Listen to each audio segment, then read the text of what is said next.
Hey, Wendy, how are you today? I'm good. How are you? I'm good. Um, I kind of want to talk about your journey, but a lot's happened in the last 24 hours. We're recording this on 9/11. We're also recording it the day after Charlie Kirk was assassinated, and I think that really kind of resonates with everyone who does the type of work that you and I do, speaking on stages about something that people disagree with. And so I don't want to I don't want to make this about Charlie Kirk, but I also don't want to kind of gloss over the reality of the last 24 hours.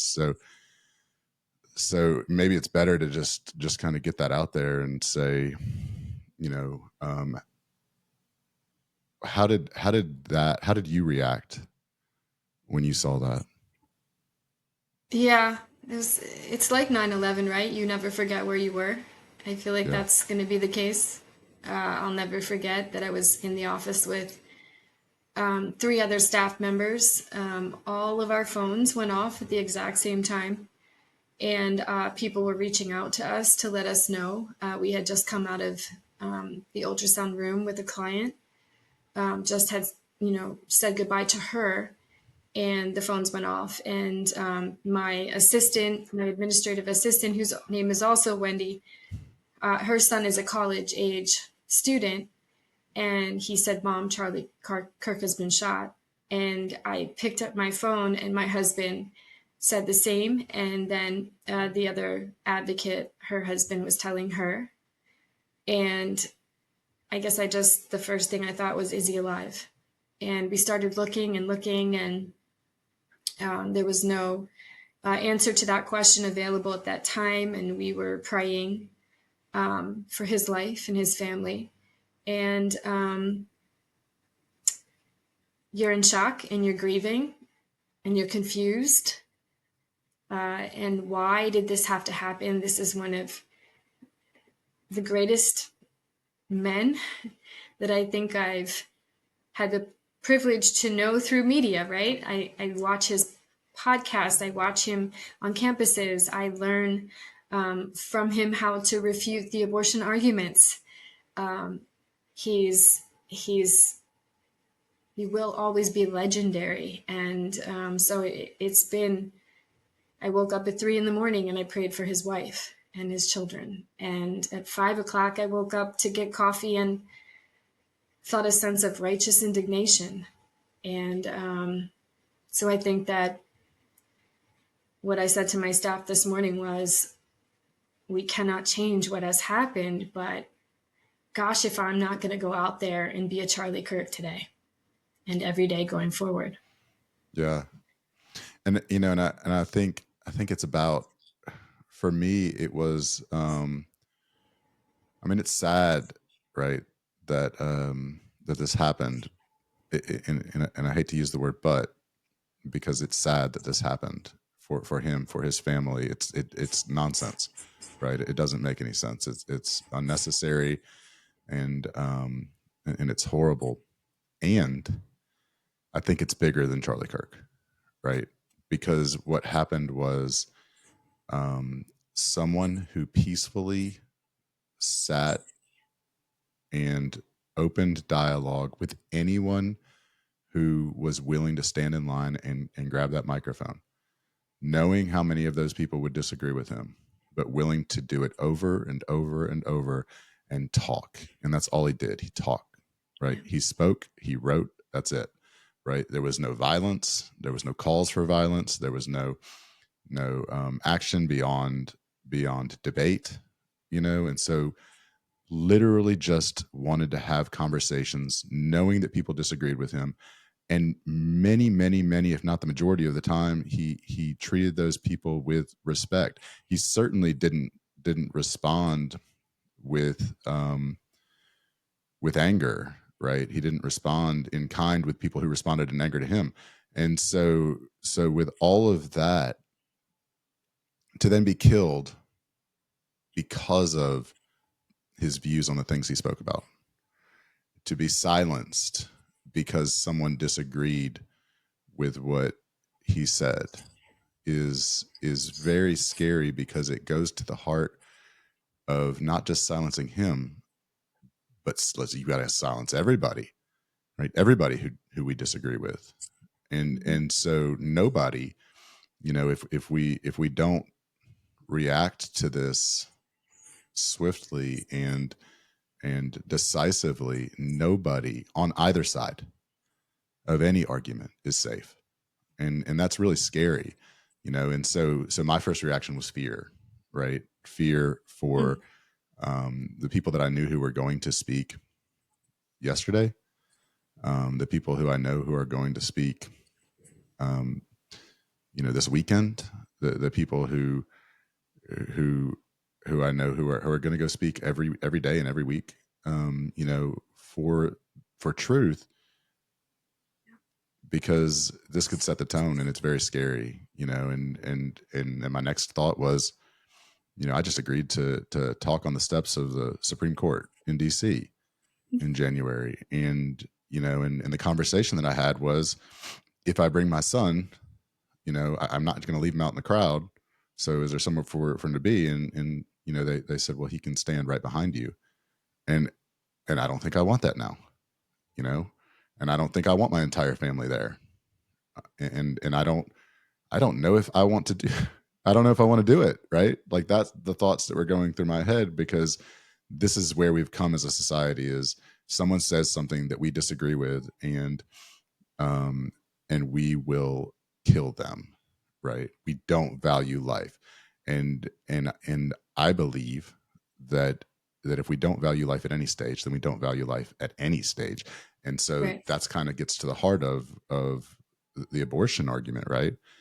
Once we start devaluing human life, which is innocent and vulnerable, then why would we value life who is openly in disagreement with our ideas? And I think, you and I have spoken before, and you've shared with me that you have personally experienced the situations like that. And so you have a great story that we need to get into, but just because of, I just think it's really important that we bring this out to light. So if you don't mind sharing, the story that you shared when you spoke at the Basilica, um, and how this really does impact us, and we still show up, right? We still show up to speak the truth, because the truth is what needs to be spoken. And if we're not going to do it, then nobody's going to do it, and the other side just wins, and it's a spiritual war. And this is how Satan gets us, right? Silence us. And so could you share that story for us? Sure. So, yeah, everything you've said. Like I've been on those Supreme Court steps too. It's a decision, isn't it? And I just feel that for both of us, that's God's calling for us. So that's where we belong. But family, should we let them be with us? That's a big decision, right? You want to keep them safe at all costs. And I've been speaking now and running my clinics for 8 years because I have a deep passion for this topic. As a young woman, despite being raised in a Christian environment, I experienced abortion when I was 20 years old, and that first experience, I didn't really know a lot about Planned Parenthood. I didn't live in that world. I was an honor student at a Christian school. I didn't really think a lot about Planned Parenthood or really know about it. And when this boyfriend and I found out we were pregnant, he said, well, come on, let's go to this Planned Parenthood clinic and we'll get some information and figure out what to do. And I knew I was not married, and my parents were going to be very, very upset. And the culture I was raised in was not going to be accepting of that. And so I went to Planned Parenthood, and I went for information. And I walked in, and they took me to the back, and I was given a scan, which they hardly ever even do that anymore. But I was given a scan. I wasn't allowed to see it.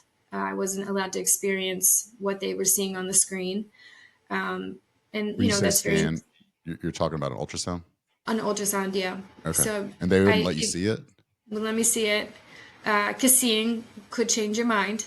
Seeing is the proof that life exists inside of you. And so I was young and stupid and didn't think, hey, can I see that? Can I see what you're seeing? And she said, you're early. This is going to be no issue to take care of this for you. And I can remember thinking in my head, well, I didn't say I was doing this. I didn't say that yet. I don't know what I'm doing. I'm here for information. So I was taken to another medical room. This was obviously a medical room, and I sat on an inclined bed and I was crying and by myself. And the nurse or whoever it was came into the room and I was crying and she said, you need to calm down. And the doctor's going to come in. He's going to talk to you and you can ask some questions. And I thought, okay, yeah, I have some questions. And so she said, I'm going to give you some medication. This is going to really just, calm you down and help you relax. And I thought, okay, okay, I'll take the pills. I'm just a kid, really. I don't know, like what this pill is, and should have asked. And so I did that, and I sat on that table and I waited, and I woke up in a completely different room, in a lot of pain, obviously. And, I've thought about that situation over and over with, I was fully dressed. I hadn't, I was just sitting on that table waiting for a doctor. And, people have different thoughts. Well, didn't you know those pills, what they were going to do, that they would knock you out? And I said, no, I didn't. I really didn't know. It was a heavy sedative that they gave at that time. I've done some research on that in that time period. That was their methodology. And so they had heavily sedated me and performed the abortion and then redressed me and put me in a wheelchair and transported me to another room, which is very much like the movie Unplanned, and stuck me in a chair. And you wake up sitting up in a chair. It's really crazy. So I woke up, kind of hunched over, sitting in this chair. I'm in a lot of pain. There's other girls in the room. Um, this is happening to them too. There was a girl right across. It wasn't a big room, and she was vomiting. And I just thought, dear God, what just happened? And I felt like a completely different person. Like it wasn't, they say when you have sex outside of marriage, your innocence is stolen. There's some truth to that, right? But in that moment, my innocence was gone. So, And so I just want to be clear on this. You yeah, you went into a room not being told that once you went into that room they were going to perform an abortion. Is that correct? correct, And correct. then they told you that a doctor would be coming in to speak with you. Yes, Then they gave you medicine to knock you out and performed an abortion without your knowledge. correct. Okay, that's insane. Yeah. But I mean, I've talked to many, many other women now since I've been in this work, right? And I am not the first. There are thousands and thousands of us out there, hundreds of thousands maybe, that have stories where this has happened. I have a friend in uh, another state, and she said, her partner at that time uh, informed them that this is what he wanted, and he was friends with some of the staff, and they injected her in her leg without her even consenting. Like they just came up and just injected her, and it knocked her out, and she woke up and it was over. So do they do that now in this moment? I don't know, but back then at that time frame, that was what they did. Wow. So what did you do next? I mean, I hear you. Like when you say, your innocence is lost. I mean, that's. I mean, if that came out today, that would be sexual abuse, right? That would be rape, Yeah, right? That's right. that's so yeah. yeah, your innocence is lost, regardless of whether you've already had sex. Yeah. Like you did not consent. This was not a choice, Right. and I think I don't even know what to say because that's just such a crazy story. Like Yeah. it's so unfortunate that how many people have dealt with that and that you had to deal with that. Yeah. Well, they say, I've had somebody ask me once, well, didn't you sign the paper when you came in? Well, of course you sign a paper that says you will allow them to treat you, but you still have to choose that. I mean, Right. I go to the doctor's office and I sign in and I sign yes, I agree to treatment, right? But I go into the room and I speak to a doctor and then I decide, am I going to accept the treatment he's offering me today? I still have decisions to make. So that decision really wasn't given to me.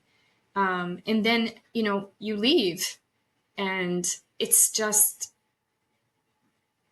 I just thought, I can't ever tell anyone about this because this is my fault. I came to this horrible place. I got pregnant. And so no one can ever know. And it was a very different time back then. You were talking 25 years ago, and you didn't tell people that you had an abortion. You did not tell anyone. My boyfriend at the time did not really have a lot of sympathy. He was relieved it was over and felt that we would just go on. And, we got home that night and I can remember him saying, do you want to have friends over? Maybe we'll get a pizza. And I was like, what? Are you, are you kidding me? Like, I think I hate you right now. I don't even know I don't even know what I feel right now. Why did you Yeah. make me go to that place? Like, it's not the same. And that was the beginning of a path of darkness in my life. You can bury that memory, you can bury that experience, but it was the beginning of a whole different attitude about a lot of things for me. I felt that God was so far away from me, and I had disgraced my family, and even though they didn't know about it, and the struggles really, really were just about to begin after that. Yeah. So so I'm guessing that relationship didn't last. No, it did not. That's and I think that that's a big part of of kind of where I and Men for Life is coming from is that failed masculinity. There's just based on the information that you're providing, and about this person in the situation, what I hear is um, someone who is thinking about self and not thinking about protecting or providing or leading or serving, right? Just thinking about like, how is this going to impact me? And it's not. So I'm going to take you and you're going to take care of it, and using you as a mechanism to take care of it because there was no sympathy, there was no empathy about the situation, not even an understanding that any medical procedure is something that drains people, right? Hmm. Especially if you're sedated. And so the idea that, hey, let's have friends over and eat pizza, like we're celebrating, Yeah. Is it's just an absence of masculinity completely. Like it's failed manhood, and and it sucks, and it's such a big problem. Like, and I think that's really important in the work that I do to be cognizant of that, right? To be cognizant of the fact that not every man fought for his child in the way that I did. You know, there are a lot of bad actors, right? Yeah. And whether it's passively silent pro-lifers, who are pro-life but are silent about it, not speaking up about it, not fighting, or whether it's men who are on the other side of it and just using abortion as a way to be able to do whatever they want in life without any consequences. So many times we put that on the woman, right?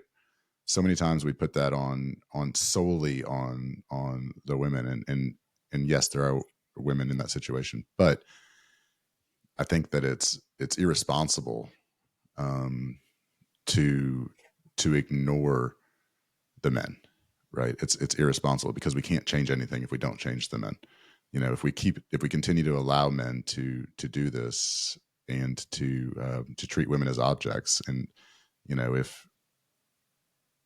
if the only consequence that can exist from me using a woman for sex is pregnancy, but I can act like that's not a big deal and get it fixed, take care of the problem, then there's no obstacle, no consequence to me using women. And that's not what it means to be a man. And so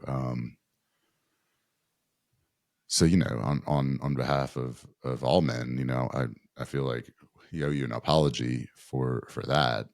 And I know that there's more to your story, but that's just really sad. Big S sad, right? Like big picture, you know, um, sad societally Yeah. that men have fallen to the point where like that's the reaction. I mean, people don't get a tooth pulled and then say, hey, you want to have a party? Like that's Yeah. so it's evidence of how far we've come as a society, where we devalue life and we just completely ignore the reality, because it wasn't just to be devaluing in that situation that this young man had of the baby, right, but a devaluing of you. And that's the slippery slope. That's where we're headed, and that's where we are. If we don't value human life, we don't value human life. So where did that take you after that? So obviously that relationship ended. And then a few months later, I, was working and just living and not trying not to think about this thing that had happened. And I met a young man who was, exciting and new, and he was into me, and he thought I was pretty, and he thought I was a nice girl. And so he pursued me, and it was distracting in a good way, I thought at the time, because I wanted to be distracted. I didn't really feel worthy of relationship or worthy of a future with anyone. So he started to show interest, and, he was not a Christian in any form, and didn't really care about God in any sense of the matter. So again, I'm not making good choices, right? I choose this guy. He's just out there having a good time. And I didn't want to be serious with him. I just kind of wanted to go out and do things and not be home every night after work. So I started to see him. And it wasn't too long after seeing him that he, was at my apartment one night, and uh, he had showed up, and I came home from work, and he had been drinking. He became, really, really violent. And it was another life changing moment. A moment, uh, I talk about it more in my book, but again, it changed my life. And he went to jail. He went to jail for that. And when it came time for me to testify against him, he had someone bringing me letters. That's all. That's how long ago this was, like paper letters with writing on it. And please don't put me in jail. Please don't put me in jail. I knew that he could go to jail for 10 years. So I felt guilty. I felt responsible. And so I didn't testify against him, and he was released. And over a matter of months, I actually took him back. I took him back because I mean, why not, right? I kind of messed up. It was really my fault. That's how I felt about it. I didn't blame him for what he did to me as much as I blamed myself. Um, and then a few months later, got pregnant again. And I went to him and told him I'm pregnant. And he said, at first he was kind of like, oh, okay. And he went and spoke to his mom, who said, you're not mature enough to have a child. And so you need to tell her no. She has to get rid of it. So he came back to me and he said, you can't keep it. And I said, I don't want to do that. I don't want to have an abortion. I want to keep it, and I will work more, and you don't have to deal with it, and you can just leave if you want. I don't care, but like, I really want to keep it. And he said, that's not going to happen. You're not going to keep it. And he got very threatening. He would try to be nice to me. He took me out that weekend. I told him, and he actually beat me up so badly that he was hoping I would lose the baby, and I didn't. But he did kind of properly impress upon me, didn't he? That like if I didn't do what he said, he would make life hard, impossible, you know, all the things. And so I got in the car with him, and I went back to that same evil, horrible place that I never wanted to go again. And I walked in and I thought, maybe this is what's best, because how will I manage this with this horrible guy? And now I'll be tied to him forever. And I don't think I can do that. And my thoughts were confused. I was fearful, and I was selfish, and I was a mess. And I walked into that place. Now, I mean, fool me once, fool me twice, right? I knew what was going to happen this time. So that's on me. And same exact process.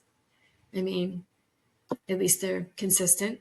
And I knew what would happen if I went through with that process. And that's what happened. And I got home that night, and, he just left. And I just sat there and cried and thought, what kind of person does this twice? I mean, I don't even know of another person, because I was raised in this Christian bubble, right? I didn't know people that had abortions. I thought I was the only one in the world that had 2 abortions. Yeah. And I was just disgusted with myself. And I thought, well, this is it. And I went to work the next day in a lot of pain because I couldn't afford to take off. And by the time I got home that later in that day, I knew something was really wrong. I was white like a sheet, and a lot of pain. And he came home. It was Friday night, and I said, you got to take me to the hospital. I think something's wrong. And he said, you're being dramatic, and I'm going out with the guys tonight. It's Friday night. And I was like, please just take me. So he did. He drove me to the hospital. He dropped me off at the emergency room entrance, and he drove away and went out for the weekend drinking.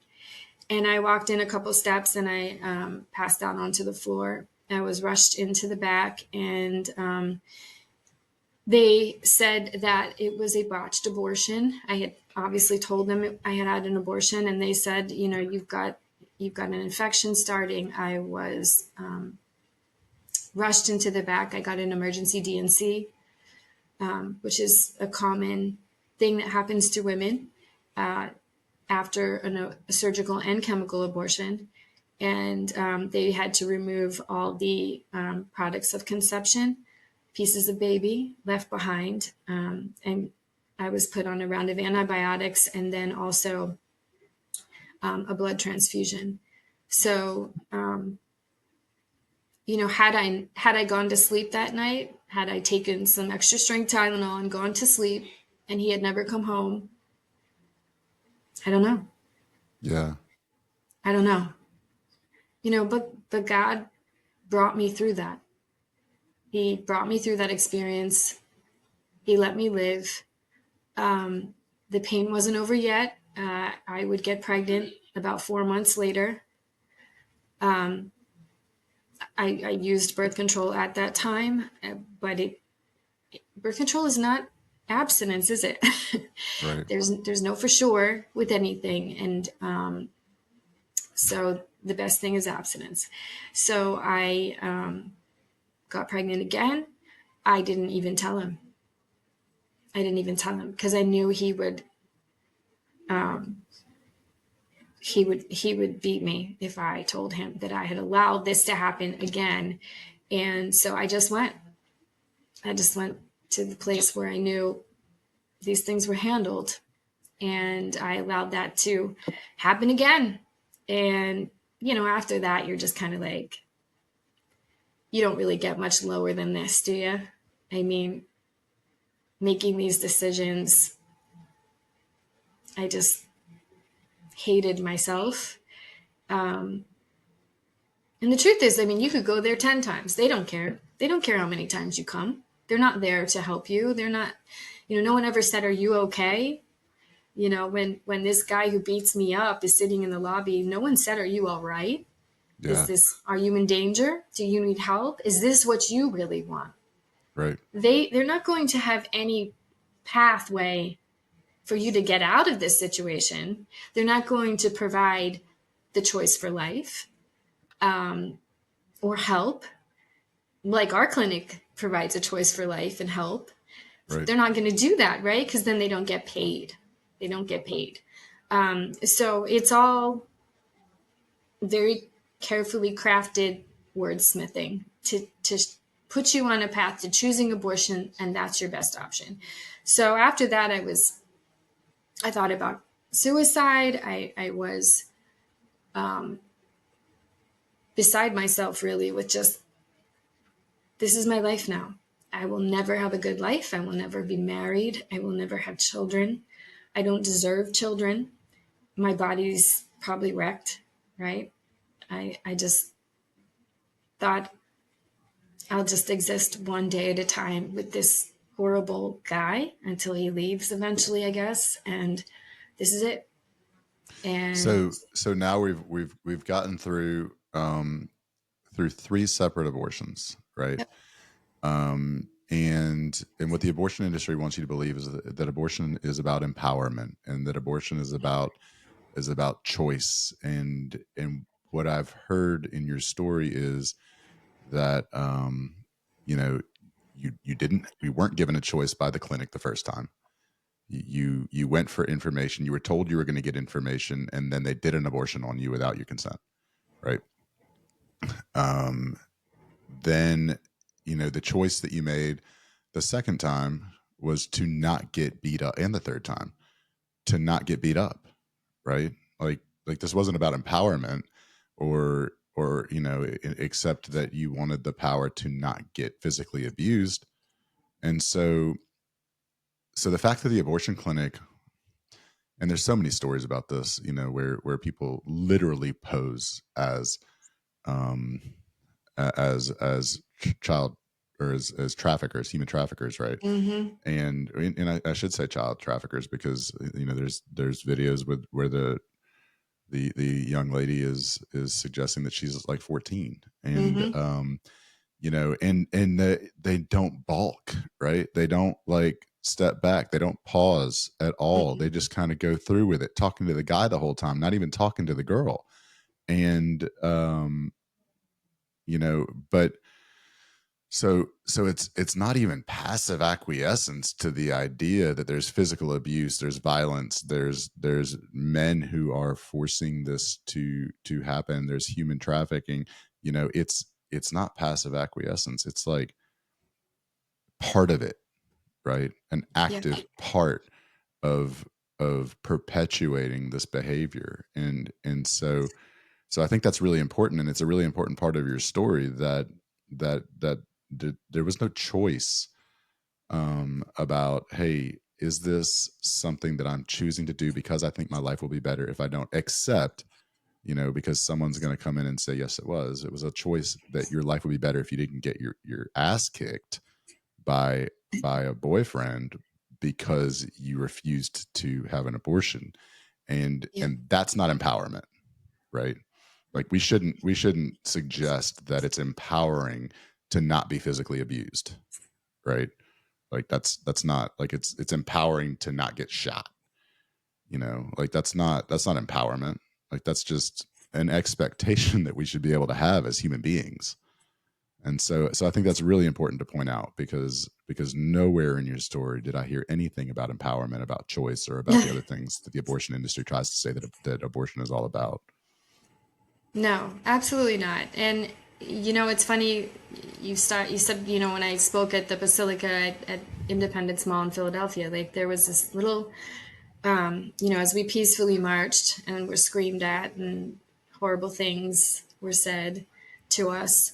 There was this little blonde woman, and she had a T-shirt, saying that she was proud of her abortion, and it just, I wanted to go up, except, I fear for my safety, right? I wanted to go up and I wanted to wrap my arms around her and say, you and I both know that's not true.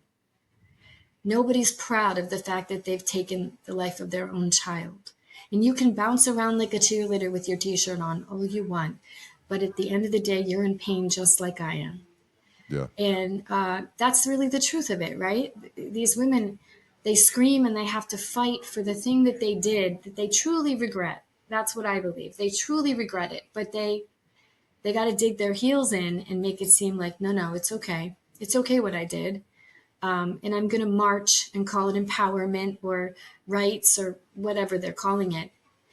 But it's none of those things. It's hiding, trying to cover the shame and the regret and the sadness of those very difficult circumstances. However, they were led to make the choice of abortion, and many of those choices are now just inconvenience. It's an inconvenience issue.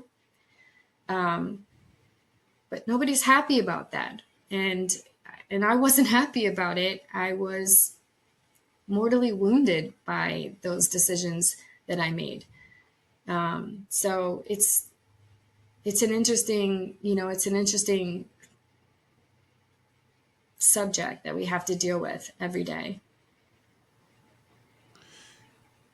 And so how did that affect you, after that third abortion? So again, I thought about suicide, and then I thought about my little mother, who I just thought it would kill her. Not, I just, how could I do that to her? Have her find out that I killed myself, and then what if she found out the other things? Like I couldn't have that, and I didn't even really pray. I wouldn't say I even prayed, Sean. I just thought, I wonder if God could save me from all of this. Why would he? But I do still believe in him. I still believed in God. I still believe with what I was raised in, that belief in Jesus, but I just didn't think that God could love me anymore. And as those thoughts rattled around in my mind, surviving day to day, I reconnected with a woman. Her name was Joanna. She was in my Christian school. She was valedictorian. She was the head cheerleader in my school, and a really lovely young woman. And we kind of really briefly reconnected. And what that did in my life, seeing where she was as a young married woman, she had married a youth pastor, and she was a teacher and just doing such great things. And I saw that and I thought, well, I'll never have that. I'm never going to live that life. I'm not going to get married. She had said that they were planning on a baby maybe in the next year, and I thought, I won't have that either. But this is the result, right? This is the consequences that I'm going to have to pay. And she kept trying to talk to me, and I kept trying to push her away. Get away from me. You don't know me anymore. You don't know my life. And she was relentless, and she knew something was wrong, and she just kept coming. And eventually I told her a little bit of some of my stuff, not even the abortion, just like, okay, well, I'm in an abusive relationship, so like you just want to stay away from me. And she was not having it. She was not having it. And she said, no, I can't let this be the way it is for you. And she was a true friend. I mean, I hadn't even seen her since high school. So, you're talking a couple of years of nothing. And then, bam, she just jumped back in and said, come on, let's go. Let's get out of here. And one day she showed up with her husband and, my friend Brad, who is now my husband, to my apartment with boxes and trash bags. And she walked in and she said, let's go. Let's go. What's yours? Point to what's yours. It's going in the box, going in the bag. We're leaving. And I was like, I can't leave this apartment. Like, he will hunt me down like a dog. I can't do that. And she said, we're doing it. We're doing it today. And I was like, you don't know what you're talking about. And gosh darn that girl. I got in the car with my stuff in trash bags and I left. And, there's a lot, took some more time. There was still some struggle to really staying away from him. But that was the beginning of the exodus, right? Of getting away and staying away. And I was able to, really work through that. And I didn't really get any counseling. I did go back to church. That was really hard. Going back to church was really hard. I was scared to walk through the door, that people would just see it on me. Like the scarlet letter, they would just see that I was dirty and I was broken. And they came, or, the church people came around me, and it was life-changing to see that I was loved regardless. Now, they don't know, right? They don't know really the story. They know I've been gone and maybe some rough things happened, but they don't really know. But still, I got back into the church and was dating my husband. 2 years later, we married. And then just the most amazing thing. Sorry. You're fine. Gosh, it's been like, how many times have I told this story? I got pregnant. I got pregnant and I couldn't even believe it. I just couldn't. I was like, God, why would you let me have a child? Why? And then it made sense that God wasn't really the God that maybe I had been brought up with, right? That God was loving and kind and forgiving. And he had forgiven me because I had asked for his forgiveness, and he gave me this beautiful son. Like the most amazing thing, right? I never will get over that. And 2 years later, I had another son. And 2 years later, I had a daughter. And these kids are like, I mean, they're young adults now, right? They're in their early 20s, but like they are the love of my life, these kids and my husband. And, God is good. And he had a plan. And, I raised my kids and did the best I could, still carrying some baggage, obviously. And when they were in like middle school, high school, I just was like, you feel this pull of God's pulling on your heart. And I was like, all right, God, what do you want me to do? Like, kids are in high school. I'm still busy, but like, if you want me to do something for you, I'll do it. And then came Genesis.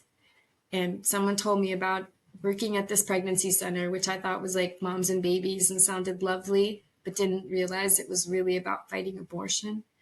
And I feel like God snuck me in the back door without me even knowing what hit. And no one even knew about my abortions. I was just like, let me go help moms and babies, right? This is cool. Yeah. I can do that.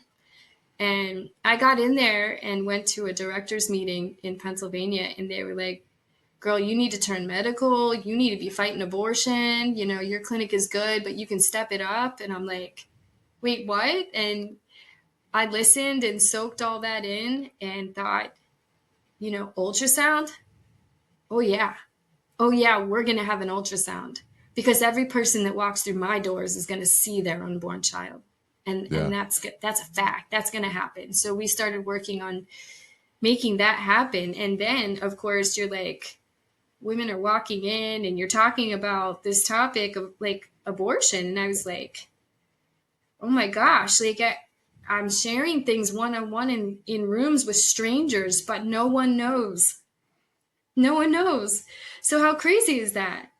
God did that. That was his plan for my life. And so uh, I decided that I should tell the board about it, and I thought they were going to fire me, and they thought it was amazing that I had those experiences to draw from to put new passion into the clinic. And so I was so relieved and grateful and a little bit healed by that acceptance. And then I went home and told my parents. That was awful. And You it told your parents about the abortions for the first time, for the first like time. after you had that board meeting? Yeah. Okay. Yeah. So that was hard. Took me about 10 Yeah. minutes just to be able to speak to them. And And is your and dad a pastor? he's not, no. Okay. I thought I remembered that. Okay. Yeah. But he's a Sunday school teacher, like, Okay. a lot of things in the church. Yeah. Um, but yeah, he's a tough one, my dad. He's a tough one. So that was a lot. And but I unloaded that to them, and they were loving in return, and that healed me a little bit more. And then I had to go home and tell my kids, because if I'm going to start sharing this situation publicly, would you want to be in middle school, high school, and find out your mom had 3 abortions and your mom never told you? Like, so I've got to sit down Right. and tell them. So I did that. And my boys were really amazing and said, Mom, you go out there and you do something good with that. You go. We're behind you. And I was like, okay, all right. And then my daughter, who was probably in 8th or 9th grade at the time, we were driving home from volleyball, and I told her, and she cried so hard, and I cried with her. And then I said, just tell me, like, where did these tears come from? Like, what's in your head? Tell me. And she said, it's just so weird, Mom, that there's 3 more of us in heaven that belong to you. And I was like, ooh, okay, yeah, that's hard. And she's like, but I love you, and I think you should go out and help other people not make that same mistake, Mom. So, you know, that was a huge relief to tell them and get that over with. And then during that time, I started to write my 100-page story. So that book came out. And then after that, like, whoop, okay, well, now everybody knows. And the secret's Right. out. And it was very freeing for me, to be able to like share that with other people and start speaking about it, and to be working every day in a clinic that fights that message that abortion is the only answer and that life is Right. not valuable. So it really just, my whole life changed, and God gave me this amazing purpose. And I feel so honored when I get to go out and speak, right, on behalf of my children, because I don't want them to be forgotten. I don't want their lives to have meant nothing. And so when I talk about them, I bring honor to them and I bring honor to God. And I'm just really grateful to be able to do something with these things that have happened in my life. Yeah. And so that's one of the things that you're doing in addition to the book is speaking for pro-life events, for pregnancy centers, and other opportunities that present themselves to speak the truth about life, right? And and I made a Facebook post yesterday, and it got off topic by a couple of people, but Um, but then, that was early in the morning. And then, all the stuff happened with Charlie Kirk. And I woke up today, angry. Like I woke up angry. Yeah, me too. Um, and and when I woke up, and I woke up at 3 o'clock as well, not planned.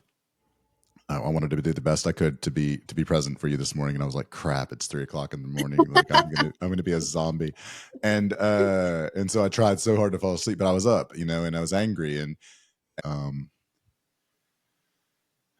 after I'd gone to sleep last night, one of the comments that came across on that post was from a guy who I know who is pro-choice, and we had civil dialogue, and and it's always been respectful, and his comment wasn't disrespectful this time, but it was basically he brought up the word misogyny, that people who are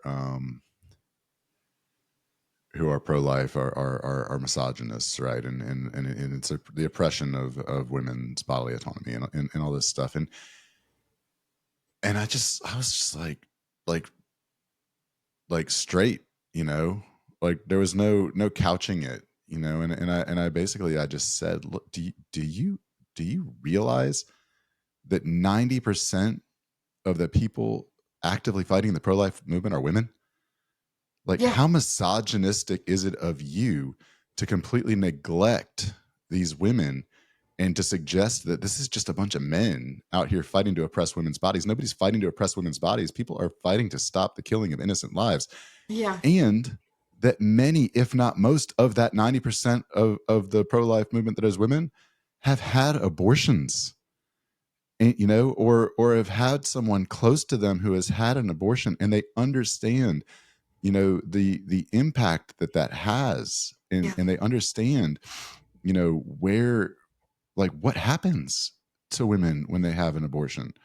Like, this is not about empowerment, this is not about mm-mm. oppression, this is not about any of that. Like you can't take an innocent life and then go invite friends over and eat pizza, Yeah, right, for yeah, the rest of your life. Like it impacts women, and it's, if anything, it's misogynistic to suggest that we just ignore that, and that we just, as men, step back and let women do whatever destructive things that they want to do to themselves, and ignore the fact that there's millions of women who are saying, "Hey, yeah, this was bad, and I know firsthand," and that's who's fighting this, and I mean, clearly, right? Because if a man comes out and speaks about life, they shoot him in public, right? If a man comes out and speaks about life, I mean, I get death threats all the time, and it's usually people telling me I should kill myself because they don't have the energy to do it for me. But um, you know, because because there's no men speaking, because this is not a man centered movement. Like, this is a women centered movement. I mean, the work that I'm doing is trying to get men involved because women shouldn't have to do it by themselves, but that exists because women are doing it by themselves, right? And so the yeah, idea that the pro life movement is misogynistic is just insane, and I think it goes to this false reality that the other side believes because of a narrative that is pushed, and because of the refusal to look into the reality. yeah, The other person who commented on that post that you know has her own personal situation that I'm aware of, and and compassionate, and and it's someone close, and so I texted them separately, and I said, hey, this is not something that we should be doing on Facebook.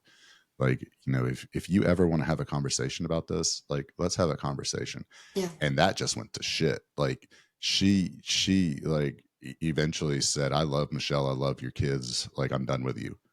And all I had done was say, hey, let's talk about this. I hear what you're saying about pro-life movement only caring about babies until they're born and then let them fend for themselves. I would like to show you what a pregnancy yeah, center actually does, yeah, and it just turns to hatred and anger towards me for that suggestion. And I recognize that that's not about me, right? Like that comes Yep. from that thing you were talking about with the lady with a shirt that said, I've had 5 abortions or whatever. It comes from the real pain, the anger that comes when somebody says, hey, we should not kill babies. An abortion kills babies, and then just like like that's pain, right? Like that anger comes from pain. Yep. For sure. And so we do have to be compassionate about that. But it still is the refusal to even be willing to see what's going on. Like, dude, if somebody said, hey, you want to tour an abortion clinic, like that makes me nauseous, Yeah. right? But Yeah. I would, like, show me why I'm wrong. Yeah. Show me like, um like what you do that isn't what, not some sanitized version of it. Like, let me watch, let me see what you do, Yeah. and of course that's never gonna happen. But No. anyway, it's just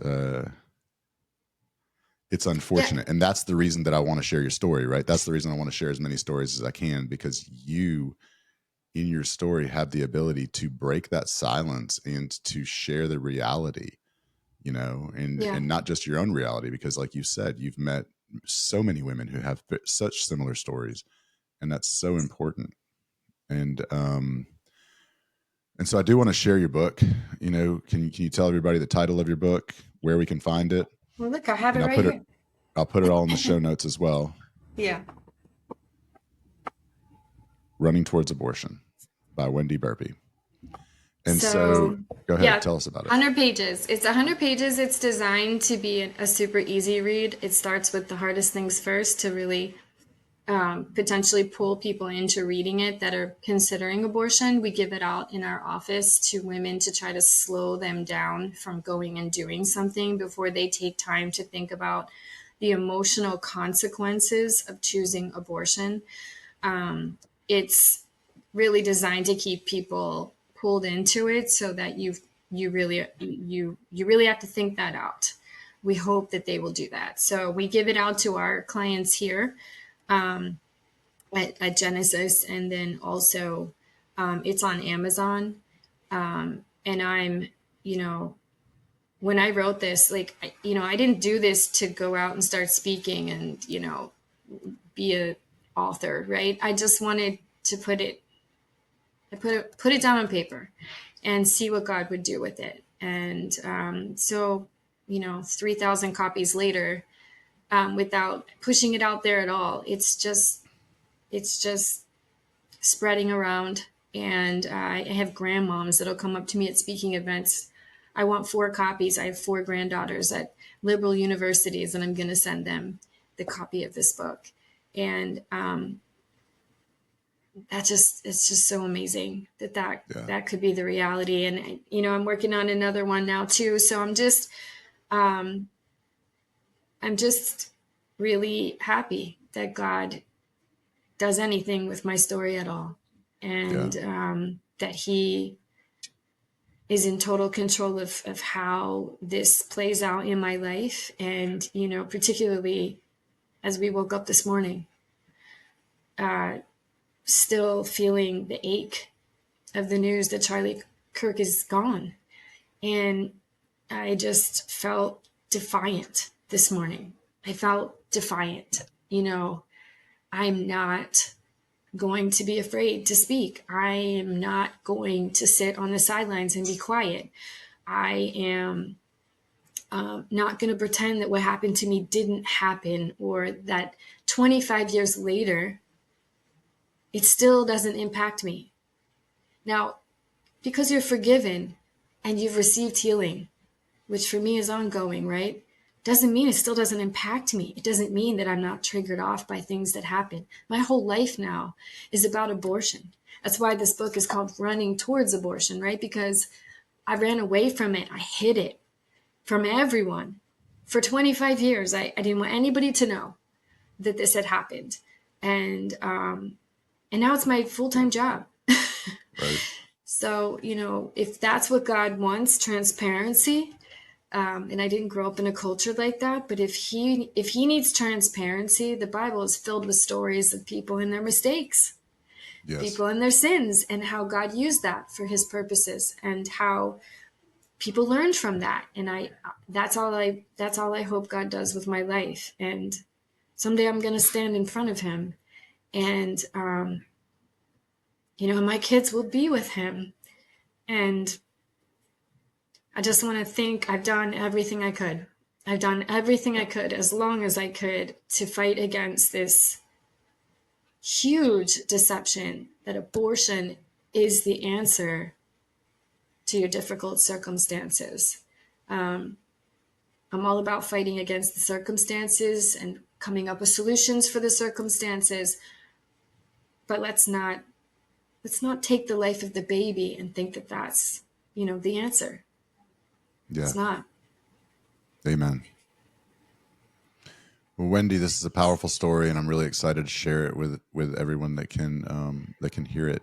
Is there anything else you would like to add before we close out? I guess I just think that we all need to go out and find out what God's purpose is for us, whatever that is. Some of us, He wants us to go out and speak, right? He wants us to be more out there in the front, and other people maybe are doing it in a different way. But we all have to find out what our purpose is, and we all have to go out and tell the truth, and don't be afraid.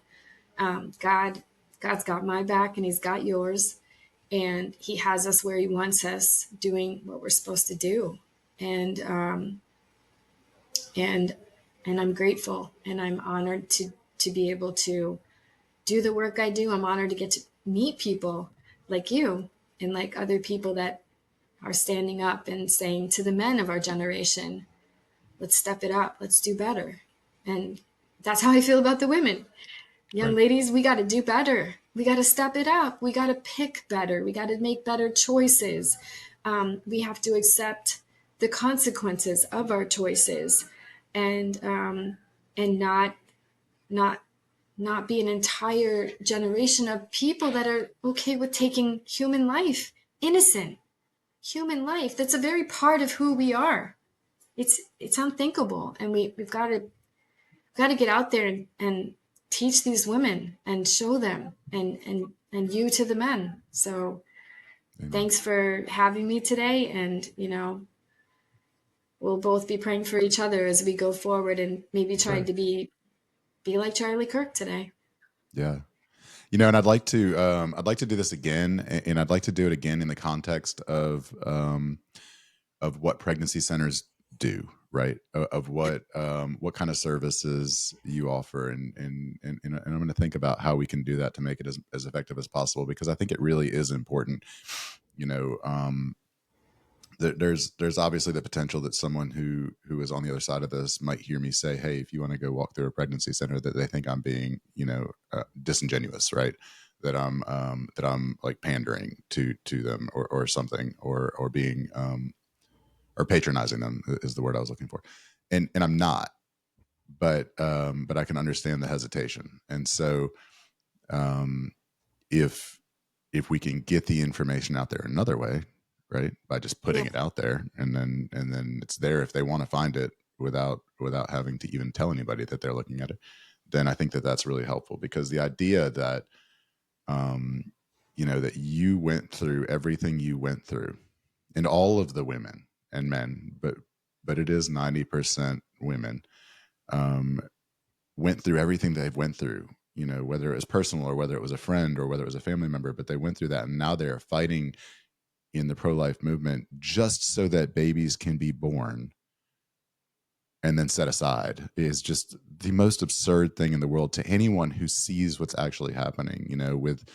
with the baby supplies and the diapers and the strollers, and in some instances, I've talked to people who have bought clients cars and maternity homes, and Yep. and there's just so much that goes on, and I heard the story of one mom who stayed in a maternity home for 6 years while she got her college education, and got her career going, and like that's six Yeah. years after the baby's born, right? And I know Yeah. that that's an outlier, but that's an important outlier, right? I appreciate you coming to share your personal story today. Before we close out, how can people find you? How can people support you? Tell us how they can support Genesis as well. Yeah, so Genesis Women's Clinic, we have a donate option on our page. So that's genpcc.org, GEN, P as in Paul, CC.org. You can donate at any time to Genesis through that. And my personal stuff, it's all, you know, so hard to find time, but I'm, with Instagram, I'm Wendy dot the number 4.life. And when I travel and go all over the place and do different things, that you can find me there. So, and then the book Running Toward Abortion is available on Amazon. So, and there's email addresses on these different places. Sometimes people reach out to me, they share their abortion story with me. They've never told anyone else, and I find that to be a great honor to have somebody be able to share that with me and know that that's safe with me. So I'm available anytime to anyone. Awesome. I love that. Well, Wendy Burpee, thank you so much for joining us today, and I look forward to talking to you again soon. Thank Hope you you. have a great day today. You too.